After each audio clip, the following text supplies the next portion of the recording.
research-nya tuh kenapa orang tua dengan anak-anak berkebutuhan khusus akhirnya stres. Itu mereka lebih stres karena nggak percaya dengan kemampuan diri sendiri untuk mensupport anaknya gitu. Itu stres yang paling besar itu datangnya dari situ sebenarnya. Dan support anak kan dari segi banyak ya, financial support kah, emotional support kah, cognitive learning support.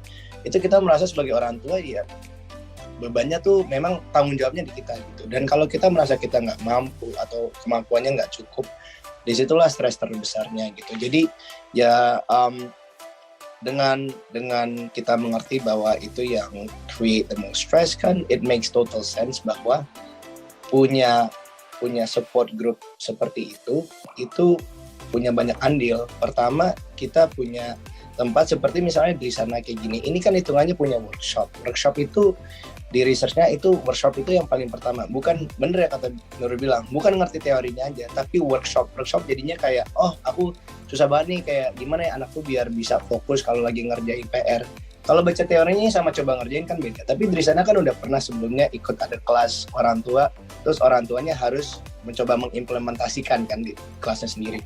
Itu menurut research itu yang paling banyak mengurangi tingkat stresnya. Kenapa? Orang tua merasa bahwa mereka sekarang udah di-equip dengan skill set yang diperlukan untuk menghadapi ketika hal itu terjadi. Family group jadi satu andilnya itu kayak kita punya tempat di mana kita bisa bukan cuma berbagi cerita tapi berbagi ilmu. Akhirnya ilmu kita juga jadi jauh lebih. Yang kedua ya bener ya kata Mbak Nura bilang, yang ngerti kita sebenarnya siapa gitu, yang bisa, yang kalau misalnya sekarang seperti di seminar sebelumnya aku bilang kayak punya psikolog penting, tapi sekarang aku tahu masalahnya psikolog tuh mahal banget, bener. Tapi kalau ke psikolog yang bikin yang 50% bantunya cuman kalau kita cerita ada yang dengerin kan, sebenarnya kan gitu.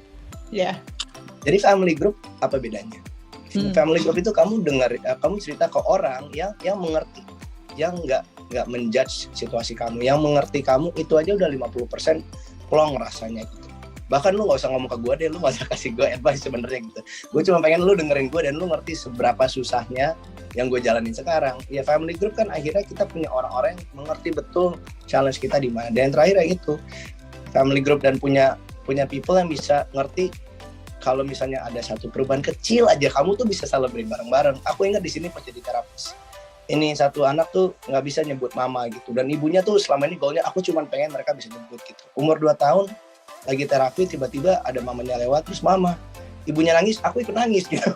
Karena benar-benar aduh aku ngerti banget rasanya gitu. Kayak aku selama ini ikut andil di dalam ngasih terapinya, tapi ibunya pasti untuk ngelihat aku dan terapi lain nangis bareng dia versus orang lain yang cuma kayak ya emang kenapa aku manggil mama, ya pasti kan rasanya beda gitu. Jadi family group itu kalau kita ngomong hari ini tentang mengelola emosi, itu sebenarnya udah 70-80% dari apa yang dari metode yang kita bisa lakukan ya hitungannya pasif ya. Family group itu maksudnya bukan cuma dari kamu yang melakukan sesuatu, tapi respon dari orang-orang dari family group itu sudah membantu kamu mengelola emosi kamu sendiri tanpa kamu harus melakukan apa-apa sebenarnya.